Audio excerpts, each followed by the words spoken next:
ইসরায়েলের তৃতীয় বৃহত্তম শহর হাইফায় পাল্টা হামলা চালিয়েছে লেবাননের সশস্ত্র গোষ্ঠী হিজবুল্লাহ।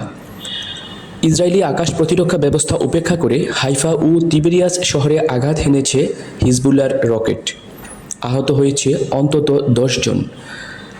লেবানন ও ফিলিস্তিনের গাজায় গতকাল রোববারও নির্বিচারে হামলা অব্যাহত রেখেছে ইসরায়েলি বাহিনী।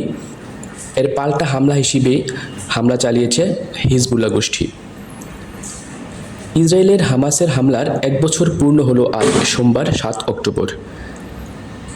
এর পরপরই গাজায় পাল্টা হামলা চালিয়েছে ইসরায়েলি বাহিনী। শুরু হয় সর্বাত্মক যুদ্ধ। গাজায় এখনও ইসরায়েলের চাপিয়ে দেওয়া শেষ যুদ্ধ অব্যাহত রয়েছে।